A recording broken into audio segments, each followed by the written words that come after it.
Bonsoir à tous. C'est de coutume, chaque ramadan, le chef de l'État fait des dons à la communauté musulmane. Alassane Ouattara a remis plus de 800 tonnes de sucre et de riz au Conseil supérieur des imams. Ils seront distribués sur toute l'étendue du territoire national.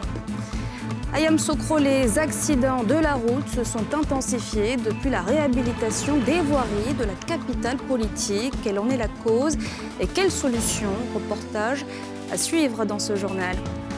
Et puis nous irons en pays gouro à la découverte du Kamangé, le pagne traditionnel gouro. Seuls 6 villages ont le droit de le tisser en Côte d'Ivoire. Nous serons dans l'un de ces villages. À Abidjan ce mardi, le Conseil supérieur des imams a reçu un don du président Alassane Ouattara, un don de plus de 800 tonnes de sucre et de riz à distribuer aux fidèles musulmans, un acte de générosité et de partage en ce mois de Ramadan. Salif Yalekwe, Fulgence Kissiedo. 415 tonnes de sucre et 422 tonnes de riz à distribuer sur l'ensemble du territoire national. À Abidjan, ce sont 90,5 tonnes de sucre et 101,3 tonnes de riz pour les associations, les structures et autres institutions. Tel est le don du chef de l'État ivoirien Alassane Ouattara à la communauté musulmane pour ce mois de Ramadan. La remise officielle de ces denrées a été faite au siège du COSIM, Conseil supérieur des imams, des mosquées et des affaires islamiques, dans la commune de Bingerville. Une occasion également pour les émissaires du président de la République de solliciter des prières pour la paix et la stabilité dans le pays. La conjonction du carême chrétien et du mois de Ramadan est une fenêtre favorable à l'accumulation de bonnes vibrations, je puis dire spirituelles, en faveur de notre pays. On ne peut que demander aux imams de redoubler de prières. Au nom de la communauté musulmane, le cheikh Ousmane Diakité, président du COSIM, a remercié le donateur pour ce geste. Je voudrais remercier M. le Président de la République, Alassane Ouattara, pour ces rendez-vous annuels spécialement. Chaque année, il fait des dons au meilleur moment. Le meilleur sacrifice, c'est ce qu'on fait dans le mois de Ramadan. Les musulmans observent depuis samedi le jeûne du Ramadan. Il fait partie des 5 piliers de cette religion. Chaque année, c'est une période très attendue des musulmans qui voient une occasion de se rapprocher de Dieu. Mais pour les entrepreneurs et les commerçants, ce mois sacré revêt un tout autre caractère, celui d'opportunités d'affaires, comme nous le montrent Nadja Ija et Tanguy Conan. À l'instar de nombreux commerçants, la période du jeûne musulman est la bienvenue pour Makoya Soumaoro, vendeuse de bouillie de maïs. Ce matin, elle prépare sa production, déjà commandée en grande partie. C'est la commande. Nos clients du marché, d'autres aussi, ils sont de la maison, mais eux, ils viennent avec les sous-pieds. Chacun son prix. Il y a ça paye 500, mais ça paye 300, mais 400, ça dépend de ce qu'ils demandent. Voilà. 2 marmites au lieu d'une en temps ordinaire, c'est ce que va commercialiser Makoya pour cette journée. Nous, on vend tout le temps, mais pendant le mois de carême, on fait un peu plus. Parce que les gens commandent. Nos clients, les anciens clients, il y a les nouveaux clients aussi qui ont. Outre la bouillie, les amuse-bouches empaquetés dans des coffrets gourmands en la côte. S'ils ne font pas partie des mets traditionnels de rupture du jeûne, ces casse-croûtes suscitent de plus en plus l'intérêt des consommateurs. Nous, avec le produit qu'on propose, en fait, les gens ont la possibilité d'offrir de la nourriture qui a un plat, sans être un plat très élaboré, qui prend beaucoup de temps, à des personnes qui leur sont chères et qui n'est pas un panier qui est souvent un peu impersonnel. Donc les gens sont sûrs que ce qu'ils vont donner va plaire parce que c'est bon, parce que c'est beau. Et puis eux, ils seront contents, la personne qui reçoit aussi est contente. Fatima Koulibaly va livrer pour ce jour 11 boîtes à des prix compris entre 10 et 20 000 francs CFA. Pendant la période de Ramadan, effectivement, comme j'ai dit, on a la 3e année et chaque année, ça monte un peu plus. Là, on est au début. En général, au début, c'est un peu lent, mais même quand c'est lent, vous avez vu, ça bouge un peu. Et quand on arrive dans les 2 dernières semaines, c'est vraiment du 100 à l'heure. Donc oui, c'est rentable, on va dire. Box d'amuse-bouche ou panier gourmand, les idées pour faire plaisir en ce mois de Ramadan foisonnent. Spécialiste du chocolat, Lina Ati est débordée en ce moment. Assistée de ses employés, elle conçoit ses paquets rivalisants de charme. C'est des trucs raffinés On va plus dans le thème de chocolat, fruits secs, dattes fourrées, dattes normales, et chocolat nougat. On a les dragées, on a du miel, on a du thé. On a tout ce qui convient à un panier garni Ramadan, que ce soit en décoration ou bien en article de friandises. Et puis on a des petits souvenirs qu'on laisse dans le paquet. Ouverts à toutes les bourses, ces paquets vont de 4 000 francs CFA à plus de 200 000. Une période charnière pour la boutique et de beaux présents à offrir pour les clients. Que ce soit des petits paquets, que ce soit des grands paquets, que ce soit tout ce on a à la demande du client. Ça fait plusieurs années déjà que je commande avec eux et chaque année, il y a des nouveautés. En tout cas, c'est de mieux en mieux chaque année. Des business qui s'adaptent au mois de Ramadan, avec comme point commun la vente à distance. Une aubaine pour les structures de livraison. On s'est préparé pour le Ramadan parce qu'on s'est dit qu'il y aura plus de cadeaux, si je peux le dire ainsi, qui vont se faire dans le mois de Ramadan. Donc on a eu à stopper avec quelques petits clients pour pouvoir s'organiser pour le Ramadan. À côté de ces modèles de vente, les commerçants dans les rues et aux abords des mosquées ne chôment pas. Ça se passe bien, on a des commandes un peu par là, ça va, on s'en sort un peu. Il y a déjà 40 000 qui sont partis, il y a d'autres qui sont venus pour 15 000, tout ça, ça va. C'est que le mois de jeûne que je vends. Chaque année, c'est là que je vends. Bien que favorable au développement d'activités commerciales lucratives, le mois de Ramadan est avant tout un moment de piété et de recueillement pour le musulman. En Côte d'Ivoire, le jeûne a démarré depuis ce 2 avril. Et le pain est l'un des aliments les plus consommés pendant ce mois de Ramadan. À l'approche de la rupture, les jeûneurs sont nombreux dans les boulangeries pour se procurer une bonne baguette de pain. Mais cette année, contrairement aux précédentes, pas de bousculade dans les boulangeries. C'est le constat de Thiémédanger et Chèque Bleu. 17h. À moins de 2 heures de la rupture du jeûne, on ne se bouscule pas devant cette boulangerie de Koumassi, Inch'Allah. Pain à temps preneur. Même constat dans cette autre boulangerie à moins de 100 mètres de là. Dans la rue opposée, la nouvelle boulangerie attend également des clients. Dans une zone d'achalandage d'un rayon de moins de 500 mètres, le jeu de la concurrence fait ses effets. On se partage les clients. Cette file indienne qui se trouvait devant les boulangeries, elle n'existe pas parce que certainement il y a trop de boulangeries. Il y a une surproduction, il y a vraiment une surimplantation même des boulangeries les unes auprès des autres. Cap sur Abidjan Nord, 18h. À quelques minutes de la rupture, pas de longue file d'attente devant cette boulangerie, la plus prisée pourtant de la zone d'achalandage, d'Abobo Samaké. J'habite à Péka. Avant de rentrer, il y a des gars là pour acheter pain là. Ils font du bon pain. À 4h du matin, là, ça descend bien par rapport à le riz. Là encore, 4 autres boulangeries se disputent la clientèle sur un rayon de moins de 100 mètres.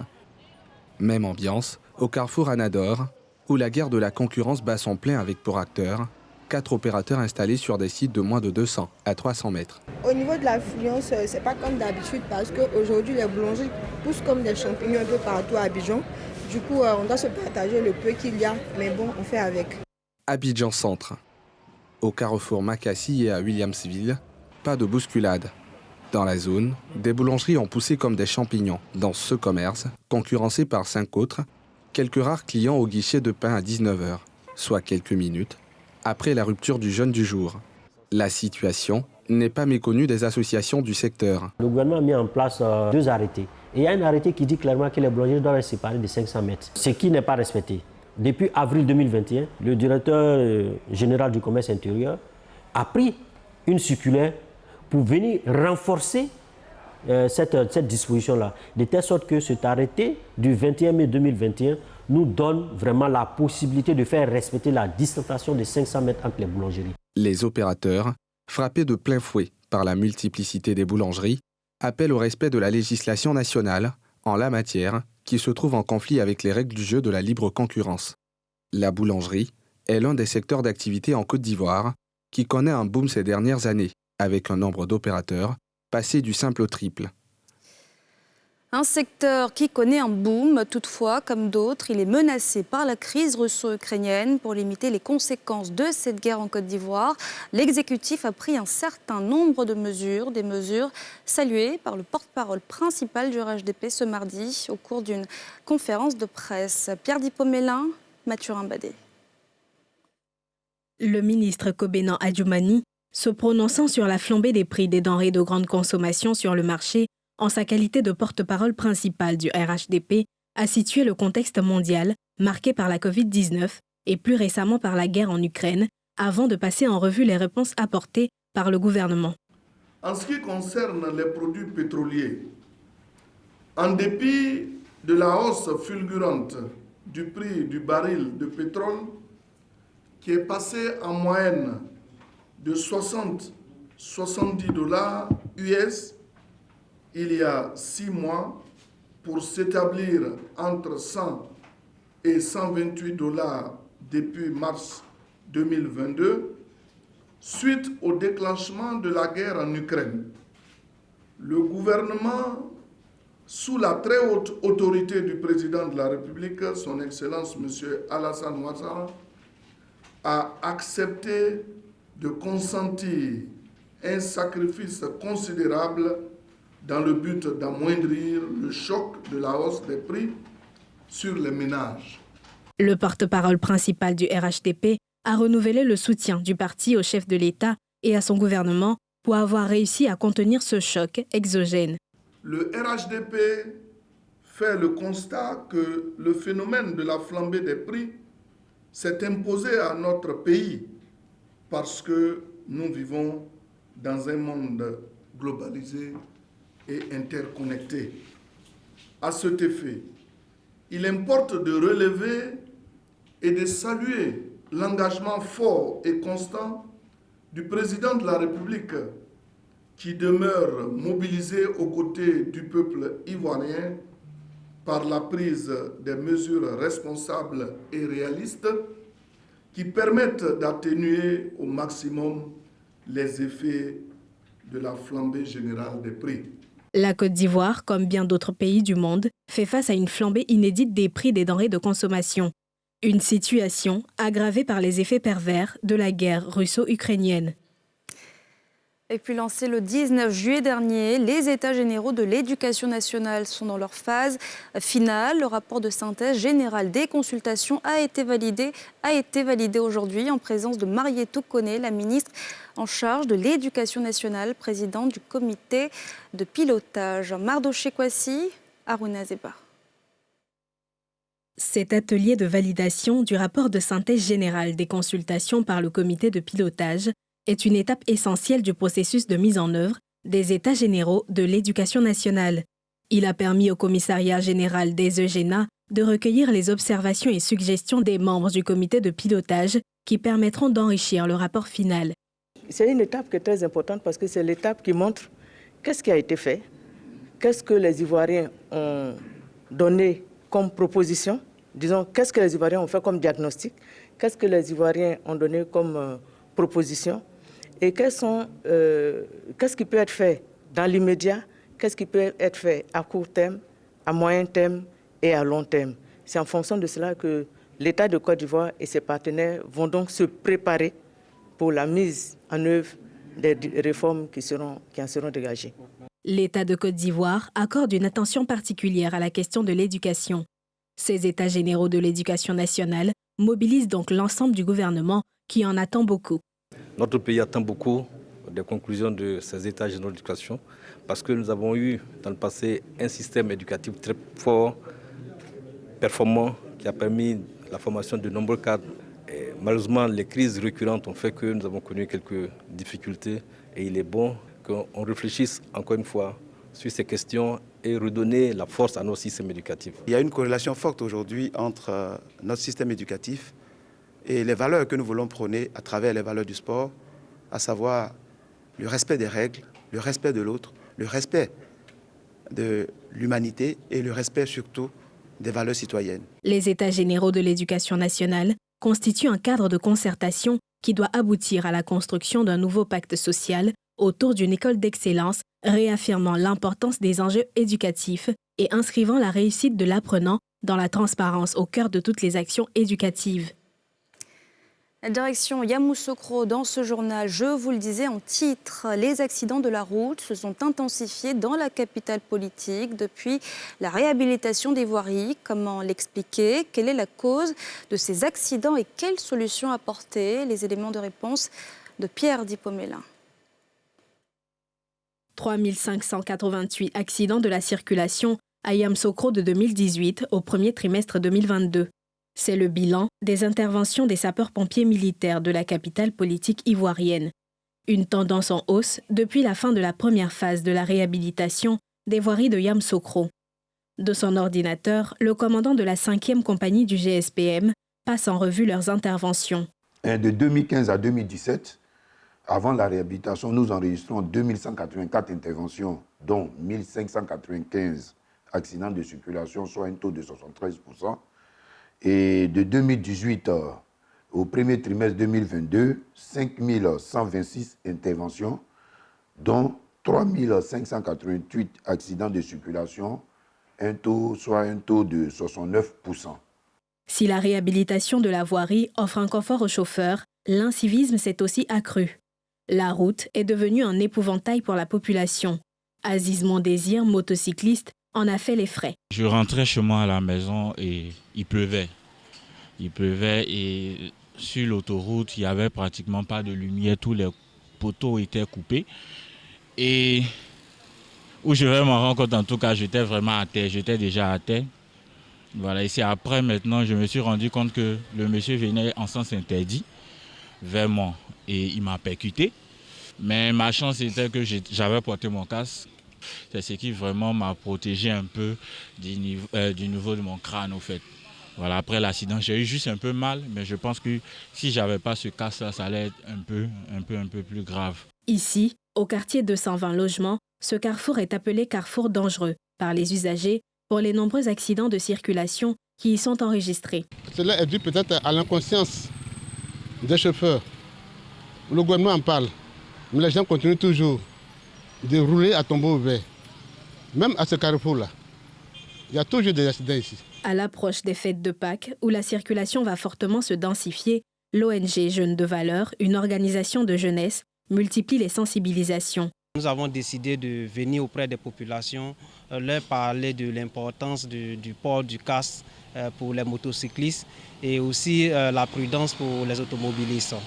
Et donc aujourd'hui, Yamoussoukro est en train d'être rénové avec les routes. Ce qui devrait considérer comme une opportunité, une aubaine, est en train de devenir un cauchemar pour certains parce que c'est toujours des blessés, c'est des morts et tout ça. Donc face à cela, il faut agir. Comme réponse à cette tendance haussière des accidents, Yamoussoukro, depuis quelques mois, se dote de plusieurs feux tricolores et des panneaux de signalisation au carrefour névralgique et potentiellement dangereux. Nous avons mis en place ce que je peux appeler des moyens de coercition externe. Nous avons installé des feux de signalisation en accord avec la municipalité de Yamoussoukro à certains carrefours dits stratégiques. Nous avons aussi l'intention, avec le concours de la société PFO, d'installer des ralentisseurs de vitesse le long de certains axes routiers, ce qui amènera les usagers à rouler moins vite. Parce que très souvent, ces accidents sont dus au non-respect des codes et des règles élémentaires du code de la route. Notons que depuis 2019, l'État ivoirien a engagé un vaste programme de réhabilitation de la voirie dans le cadre de la renaissance des infrastructures routières de Yamoussoukro. 37 km de voies réhabilitées et 4,4 km de nouvelles voies bitumées pour un montant global de près de 32,4 milliards de francs CFA. Vous êtes nombreux et nombreuses à connaître certainement les pagnes des peuples baoulés, Sénoufo et même Yakuba. Mais connaissez-vous le Kamandjé, ce pagne tissé en pays gouro? C'est un pan de l'identité de ce peuple. Nous sommes allés à la découverte de ce symbole culturel gouro dans ce reportage signé Mardoché Kwasi et Mathurin Badé.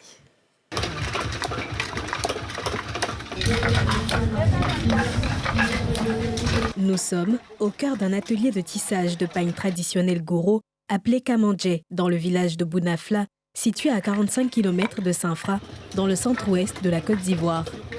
Ce village fait partie des 6 villages gouro du canton Goyi qui ont le droit, selon la tradition, de tisser le Kamandjé. C'est quitté dans le Groix, dans la Marawi, c'est à Boafli. Il y avait un sage de là-bas qui avait son apprenti, c'était le neveu d'ici, de Goyi. Voilà. Maintenant, c'est le seul vieux qui tissait. Il était accompagné de son neveu. Donc, comme ça, le neveu a appris comment tisser. Maintenant, le neveu devient plus grand. Donc, il allait draguer femme de quelqu'un de là-bas. Voilà, il allait draguer femme de son papa de là-bas. Donc, c'est dans ça, ils l'ont chassé et il est venu avec le matériel ici à Gouy. Quand le neveu a envoyé le Kamandjé, ils se sont associés, les chefs se sont associés, ils se sont réunis pour choisir 2 personnes par village pour tisser. Dans ce village, Bounafla ici, lui qui a été choisi ici, c'était pour lui le coco. La fabrication du Kamandjé est un travail méticuleux qui produit un résultat exceptionnel. Un précieux savoir-faire jalousement préservé et esthétiquement amélioré au fil des années par la nouvelle génération. Tous les 6 chefs des 6 villages gourous se sont réunis à la tête de leur chef central, qui est le chef des tribus. On a mis des règles pour ne pas qu'effectivement le pain sorte. Voilà. Donc les tisserands, c'est ceux qui sont originaires effectivement de la localité là, qui peuvent tisser. Quand je parle d'originaire, c'est que ceux qui sont natifs d'ici et ceux qui ont leur père d'ici. Les garde-fous, c'est que ici on a notre forêt sacrée, on a notre masque. Voilà, c'est ça le problème. Parce qu'une fois que tu t'amuses effectivement à aller confectionner le pain ailleurs, tu es parti d'une famille. Moi comme ça, j'ai mon neveu effectivement qui allait confectionner le pain ailleurs, soit peut-être que chez son papa. Et on déclare que moi, mon neveu allait tisser le pain ailleurs. Automatiquement, on vient chez moi. On me dit, voilà ce que ton neveu allait faire. Et moi, je me déplace, je vais dans le village de mon neveu, je vais prendre les instruments dans sa main pour ramener. Et dès que je reviens, on m'emmène, effectivement, on me convoque au niveau de la forêt sacrée. Et il y a des amendes que je dois payer. En plus de l'aspect artistique et culturel, le tissage du pain Kamandjé constitue une véritable activité génératrice de revenus pour toute la chaîne de production. Quelle que soit la situation, quel que soit le problème, une fois que le pain Kamandjé sort, c'est-à-dire qu'on ne peut plus parler. L'activité nourrit son homme. La maison dans laquelle nous sommes là, c'est grâce au pain Kamandjé. Le président a pu construire effectivement ce courant, qu'on appelle ce bâtiment. Ça nous permet de subvenir à nos besoins et ça nous permet même, il y a beaucoup d'élèves là, à travers ce métier-là, ils puissent payer leur scolarité et puis bon, aller. Je cultivais du riz, maïs et puis igname. Je plantais même cacao. Maintenant que j'ai trouvé que ça là, ça peut m'apporter quelque chose. Donc c'est pourquoi j'ai eu la machine pour ça. Je le fais ça uniquement. Je ne fais pas autre chose si ce n'est pas pour rassembler les Kamandjé. Dans Félicité est commerçante de pagne au Forum des marchés d'Adjamé. Parmi ses articles figure en bonne place le pain Kamandjé. J'ai décidé de commercialiser le pain Kamandjé parce qu'on va au Ghana, on va au Togo, on vend les pains de chez eux. On vend même les pains baoulés. Mais pourquoi ne pas commercialiser le pain Kamandjé qui est un pain de valeur et qui est un pain qui a une très grande signification en pays gourou, qui veut dire qu'il faut embellir. Tout le monde achète le pain Kamandjé. Justement, c'est pour ça que j'ai décidé de commercialiser. Quand j'ai commencé à envoyer, mes parents gourous ont commencé à venir demander. Quand les gens vont faire les dots, ils viennent demander. Quand les adjoukrous passent, ils voient, ils viennent demander. Et il y en a même qui viennent et qu'il faut imprimer. Ils font des pains personnalisés. Véritable patrimoine culturel du peuple gouro, le pain Kamandjé est un trésor à préserver et à valoriser, à l'image de tout le riche patrimoine culturel gouro. Et voilà, c'est la fin de ce journal. Merci de l'avoir suivi. On se retrouve demain, même heure. Excellente soirée à tous.